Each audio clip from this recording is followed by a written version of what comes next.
Yun! So, magandang araw sa inyo mga parikoy. Welcome back sa YouTube channel ni RB Tech. So, ngayon meron tayong gagawin. So, salamat pala sa patuloy nag-subscribe sa YouTube channel ko. So, maraming salamat sa new subscriber at sa mga old subscriber. Shout out yung natin. So, sa ngayon, mag-umpisa na tayo parikoy. So, meron akong mini Bluetooth dito. So, yung problema niya, distorted yung sounds niya. Music. Saka natin na so yung problema niya, basag yung sounds on. Music.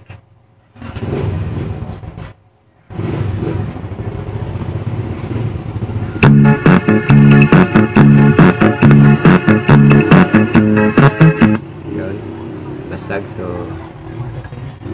yun ang natin parikoy, ayusin natin. So ang gawin natin ito, so try natin yung tayo ng mini amp. So lagyan natin ng mini amp, so baka sira na yung ampli niya nito kaya basag. So usahan natin parikoy. So ito na yung parikoy. So napagawa na pala to. So dinagdagan ng baterya. Ito. Nako. Parang ito na natin tong kalasin parikoy. So anong nilagay dito? Baka supply ng 5 volts. So napagawa na pero ayaw pa rin magtino yung sounds niya. So dalawang baterya nang ginagamit, no? So mayroon siyang lagay dito na ito siguro 5 volts yung out nito. Tapos yan nilagay ito sa battery.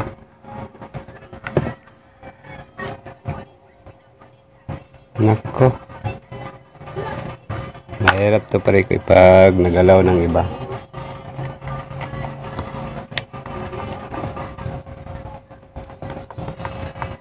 So try natin. Kala ko hindi pa napagalaw to. Ngayon pala pinagalaw na sa iba. So hindi pa rin nagdino pare kayo, no? Nag-convert na sila ng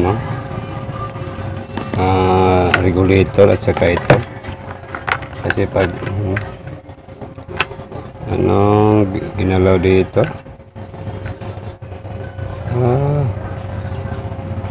nag-direct na siya sa tapos yung speaker niya yun. So try natin to parikoy. So ito yung natin. So yung setup niya dito, hindi lang natin tanggalin to. Hindi lang natin tanggalin to.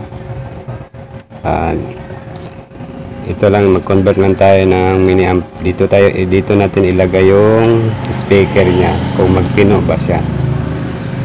So yung may nakalagay dito 5 volts. Tapos ito yung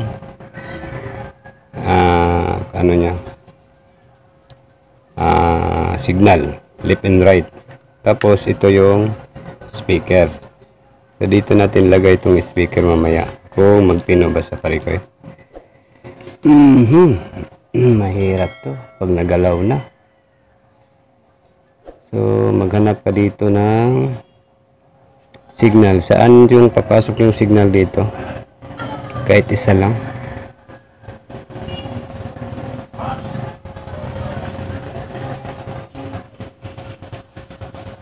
So try natin parikoy. So maghanap tayo dito ng signal parikoy. So yung ginawa niya hindi na natin galawin yun kasi hindi pa rin yung speaker lang niya doon natin itap sa mini amp dito. Tapos maghanap lang tayo ng, so dito tayo magkuha ng 5 volts ito pero merong paa. Kahit dito na yung ground, dito tayo magkuha ng 5 volts. So test natin yung may 5 volts na yan.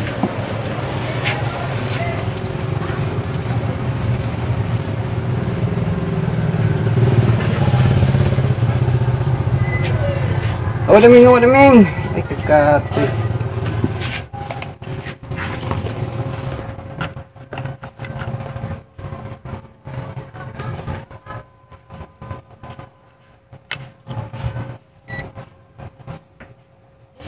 I-on natin pare ko eh.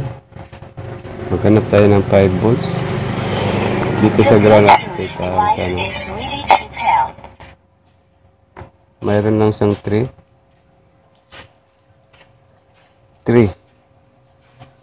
May 3 volts lang siya.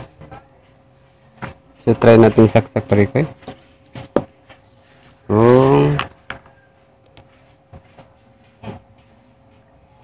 Ka-charge siya. The Bluetooth device is ready to pair. Tingnan natin kung makakuha tayo ng 5 volts.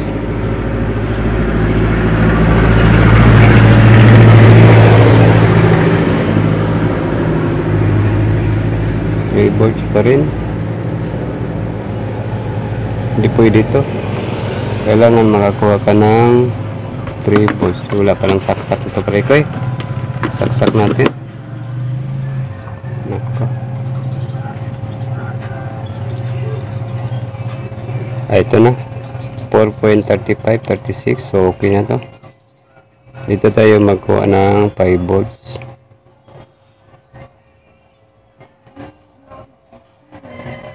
So i-try natin pare ko eh.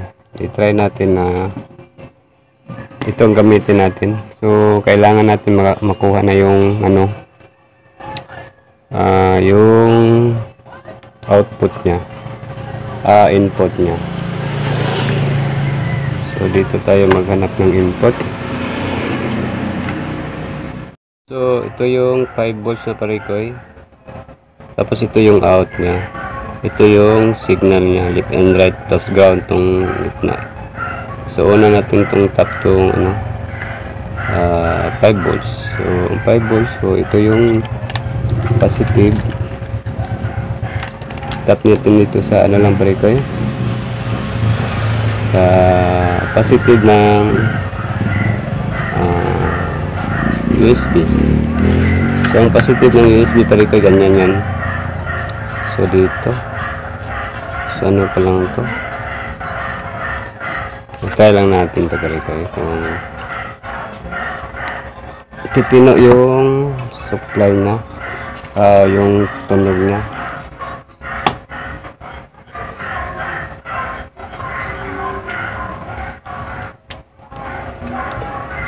Ito yung USB. May nakalagay na 3.3.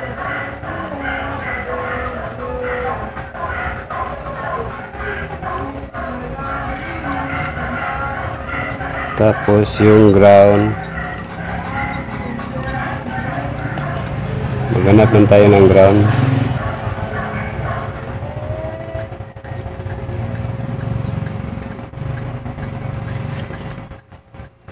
So i-try lang natin to pare ko kung titino yung tunog niya.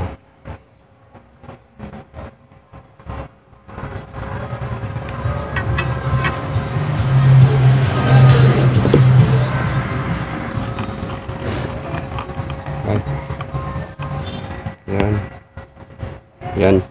1, 2, 3, 4. Yung una yung 5 volts sa ano pare ko eh. Sa USB.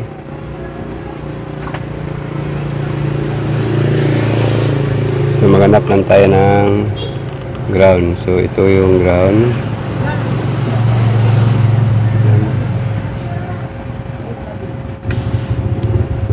Tapos ito yung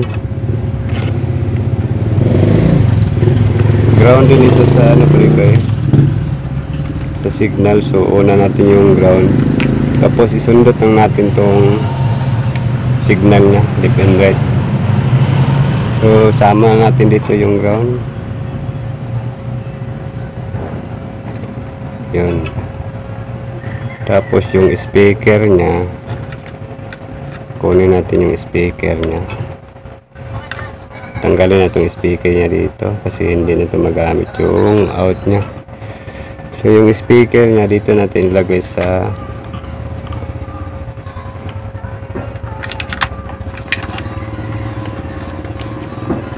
may nakalagay dito na ano, ito yung out.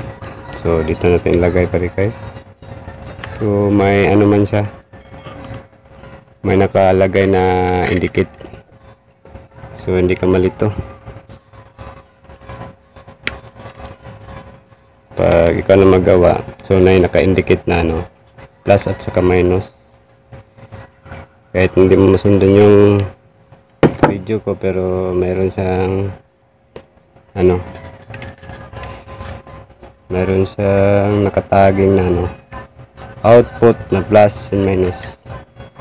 So yun, so try lang natin ito kung titino. Kung ayaw na magtino, so maghanap tayo ng ibang paraan. Ano? So ito na lang yung naiwan bari ko, no? So yung naiwan ano na lang, signal. So dito tayo bari ko, una natin bari ko,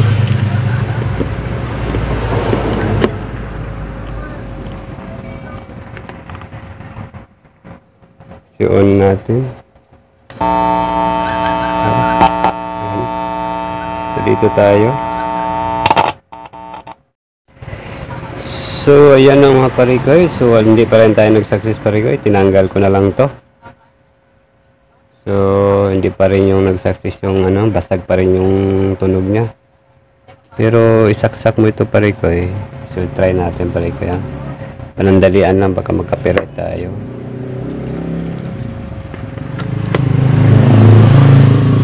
Tingnan yung tunog niya, nakasaksak yan, oh. Music.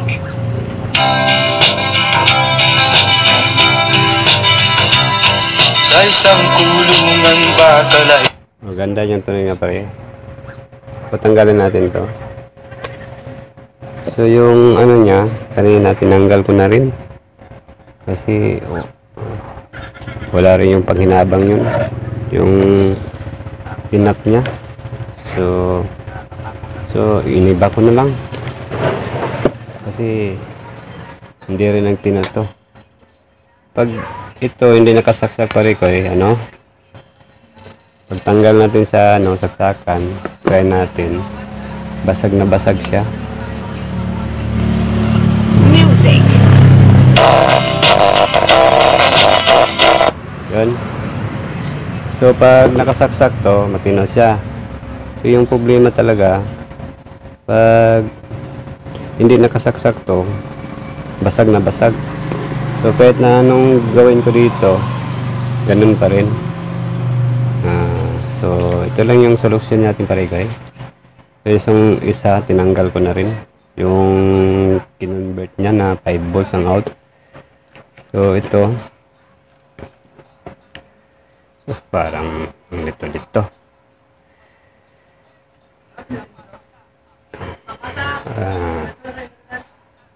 lagyan natin ng ano pare kay lagyan natin ng lente para makita.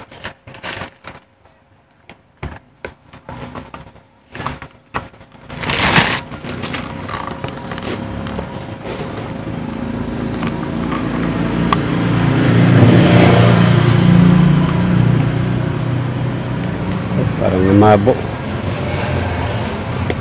ba? Ang lumabo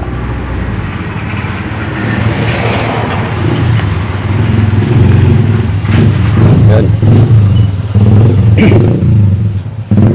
So ituro ko na lang pare ko, ito lang gawin natin pare ko.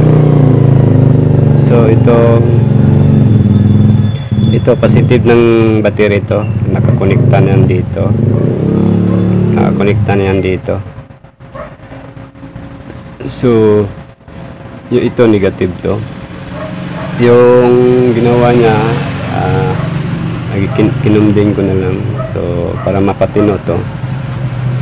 So ang gawin natin dito, mag-tap tayo ng kapasitor. So ito positive to dito. Yung negative ng capacitor dito natin ano sa ground ng USB. So try natin pare ko pag hindi nakasaksak, basag na basag. Music. Yun. So ito lang lagay natin capacitor pare ko 1035 volts. So itong positive dito natin ilagay sa positive ng battery. Pero yung supply ng battery galing dito, yung battery connection yan dito. So dito naman tayo mag-tap. So try natin tap kaya para maliwanagan kayo kung basag-basag ba to. So ito lang yung mga ano pare ko. So ito yung tinap natin pare ko, no. Papunta dito, connection yan sa positive ng battery, tapos yung ground niya dito sa USB. So okay na tayo. Music.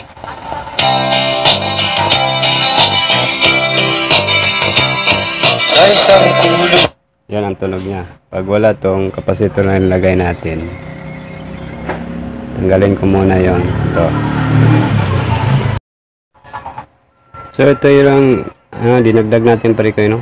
So isang capacitor na 1000 UF 35 volts. So pag wala to, basag ang tunog. Music. Yan. So ito lang yung solusyon. So balik natin para matapos na tayo pare ko. Yun. So on natin. Music. Yan, ang linaw ng tunog niya. sa isang kulungan So hanggang dito na lang mga pare ko. So once again sa inyong lahat. So salamat pala sa nag-subscribe sa YouTube channel ko. At sa mga hindi pa nag-subscribe, please subscribe sa YouTube channel na RB Tech.